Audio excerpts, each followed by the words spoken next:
when you wake up in the morning, instead of remembering your problems and getting into those feelings or getting up and doing your routine, sit up, close your eyes, and ask yourself, okay, who do I want to be today? And say, okay, before I create this new person, let me just take a moment and let me just become conscious of the thoughts that I think that don't support me any longer. I can, it's too hard, I'll start tomorrow. You start writing those thoughts down, becoming familiar with those.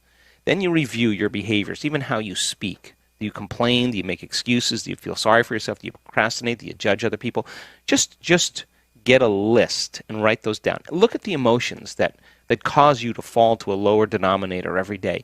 And just become aware of those and review those thoughts, behaviors, and emotions. Become so familiar to them, so conscious of them, that you won't go unconscious to them in your waking day. Now, that is the process. That's to know thyself. And it's amazing because you could actually anticipate the thought before it's coming when you get good at this. You're like, oh, no, not going to go there, because you're so aware of those thoughts now, because nerve cells that no longer fire together no longer wire together. So you begin to dampen down the connections in your brain that have to do with the old self. You're no longer having the same thought that's producing the same chemical that's signaling the body to feel a certain way. You're disrupting that process. In the beginning, yeah, that's uncomfortable. The body's been in that familiar state. Then if you say, okay, what thoughts do I want to fire and wire in my brain? And you have those thoughts and put all of your attention behind them.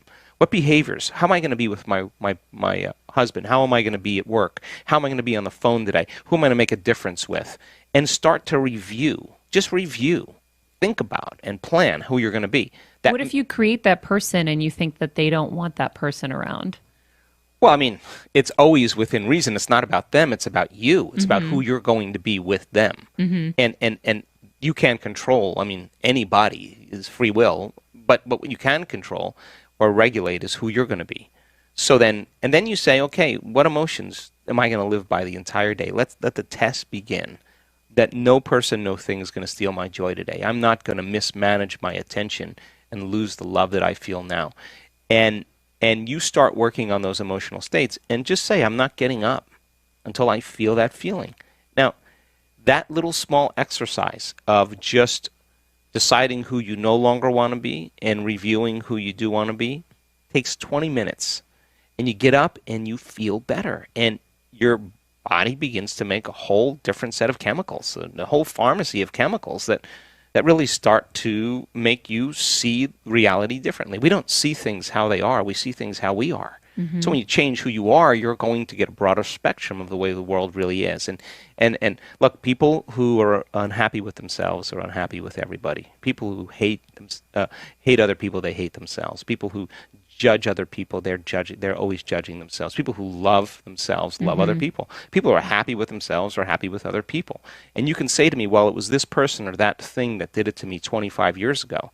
And I'm going to say to you, wow, that means you haven't changed in 25 years. That experience was the end of your evolution, because when you say that person or that experience did it to me, you're saying I stopped growing and changing in that moment. If 95% of you is an unconscious set of programs, you got to become conscious of them so you don't go unconscious during your normal day, because you'll go right back into the unconscious habit and thinking the same way, acting the same way, feeling the same way, and wondering why your life isn't changing. And that's the work.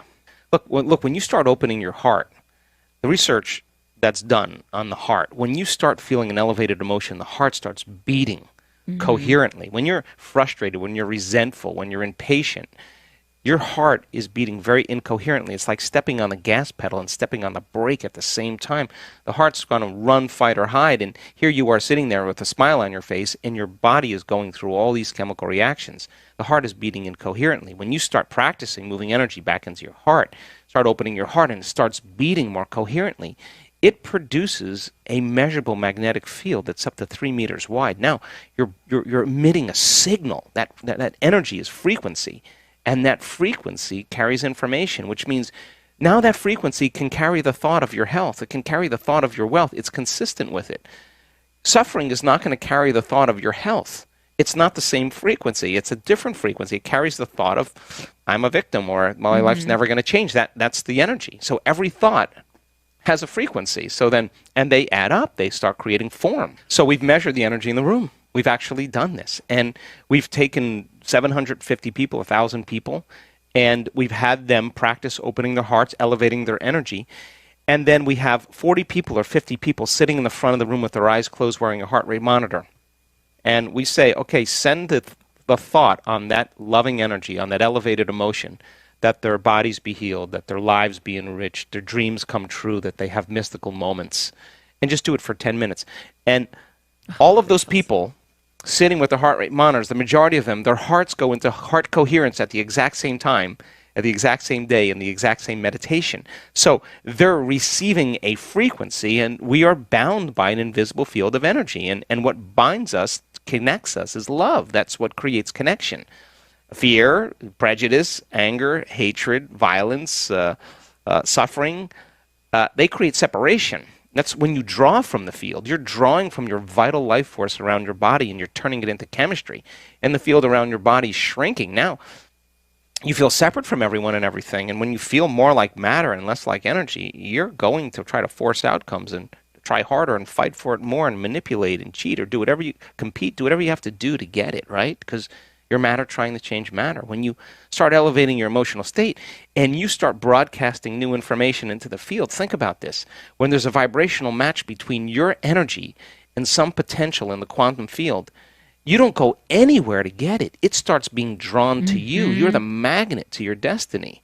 So then, the moment you start getting frustrated and impatient, you just disconnected from the energy of your future. Yes. Now you're back to the energy of your past. Don't expect anything to change in your life. And if you say to me, well, it was that person or that thing that did it to me, I'd say, oh, you're back to the unconscious program that you're a victim again. Yeah. And so then people start figuring this out.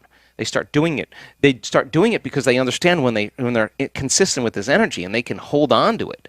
That's manifesting. They don't have to go anywhere to do it. Why would they rush out of the present moment? Because the present moment's bringing it to them. And so it becomes an art. It becomes a skill. It becomes an ability. And they're able to navigate in their life in the uncertainty, in the unpredictable moment, and self-regulate in that moment. That's the key moment where it matters the most. They say, whoa, I'm feeling a little fear. They don't surrender the fear. They say, okay, I've lost it. I've got to stop, and I've got to self-regulate. And they get back into that state again. Now, to me, if you get up feeling like your future's already happened, you won't be looking for it.